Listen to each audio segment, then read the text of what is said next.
Hey everyone, welcome to today's Explainer. If you've been following along with our journey to build a powerhouse vocabulary, you already know just how transformative the right words can be.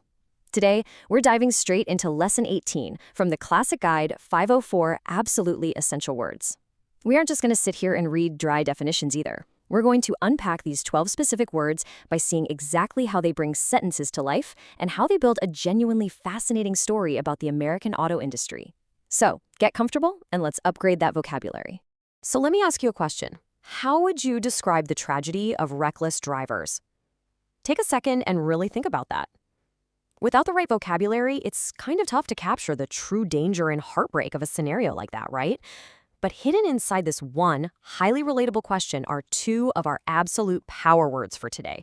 We're going to tease apart concepts of danger, action, and cleverness, giving you the exact linguistic tools you need to articulate complex situations just like this one. Here is our roadmap for today. We'll kick things off with Lesson 18, then group our words into themes: movement and action, danger and emotion, and value and cleverness. Finally, we'll wrap up by looking at these words in the wild. Grouping them into these themes is literally the best way to make them stick in your brain.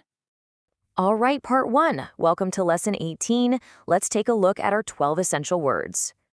Now, what's really interesting about this list is just the sheer variety we're dealing with today.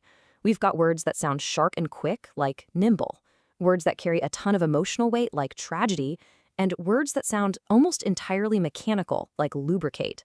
I know, seeing all 12 of these at once might feel a bit intimidating, but remember our game plan. We're going to break them down into bite-sized chunks, and by the end of this explainer, you'll have mastered every single one. So, Section 2, movement and action words. It's all about energy and physical motion. First up is nimble. This means active and sure-footed, light and quick. I really want you to feel the lightness of this word. When you call someone nimble, you're definitely not saying they're heavy-footed or clumsy. You're talking about pure agility. It's the physical grace of a gymnast or maybe a tiny car just effortlessly weaving through heavy city traffic. Let's actually see this in action with a quote straight from the source text. "The nimble policeman leaped over the fence to pursue the car thief."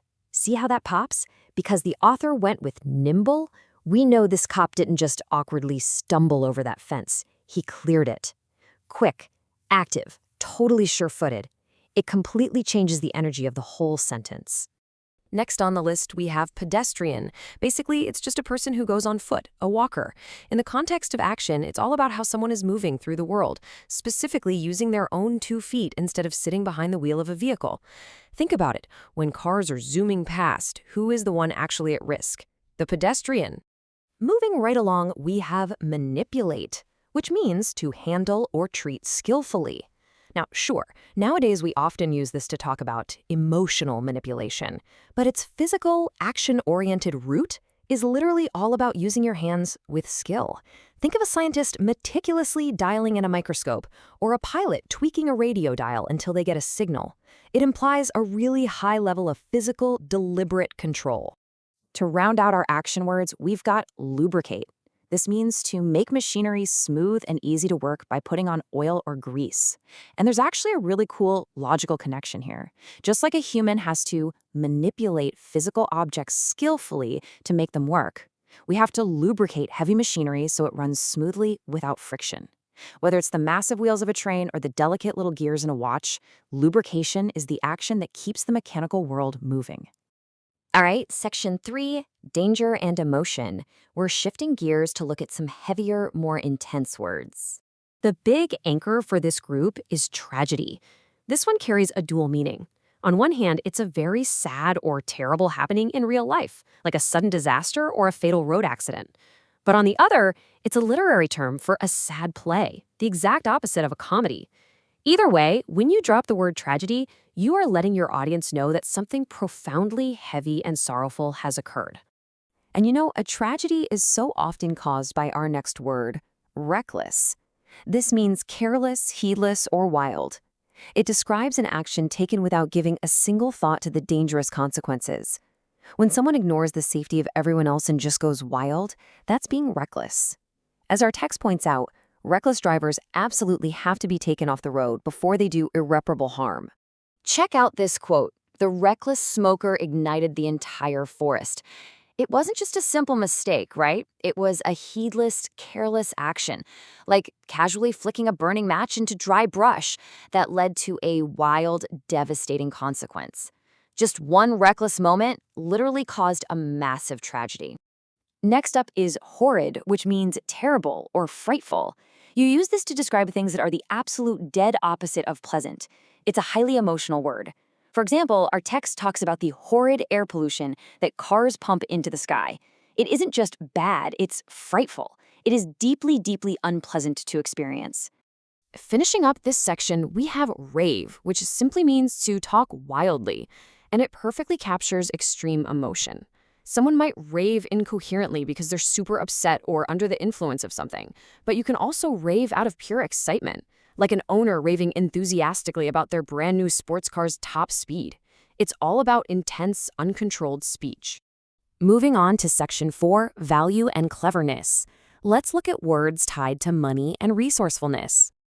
Let's do a quick comparison between budget and economical. So a budget is a noun. It's that careful estimate and structured plan for how much money can be spent over a certain time. Economical, though, is the adjective. It describes the active practice of not wasting that money or time. Basically, you create a budget in a boardroom, but you make economical choices at the supermarket to actually stick to it. They are a perfect pair. And to make really economical choices, sometimes you've got to be ingenious. This means having great mental ability, being super clever. Our text has some fantastic examples of this. It could be a devious guy devising an ingenious plan to dodge his taxes, or a journalist famous for his ingenious, complicated inventions. It's cleverness, but taken to an incredibly high, almost artistic level. All right, section 5, words in the wild. Let's see how these all come together in a reading passage. Our source text includes this great short article called The Challenge of the Small Car. We're jumping back in time to the American auto market in 1956, which was a period of massive transition. The text paints a picture of a domestic car industry really struggling against shifting consumer tastes and new foreign innovations. Let's see how our Lesson 18 words actually bring this piece of history to life. The story explains that once American consumers took a mere glance, just a quick look, at these new low-priced small foreign cars, the entire market changed forever. Pay attention to those action words. These cars weren't big and clunky. They were nimble, light, quick, and sure-footed. And because they were so nimble, everyday drivers found they could manipulate them with ease, steering through tight city streets with total physical control. The contrast here is just absolutely striking.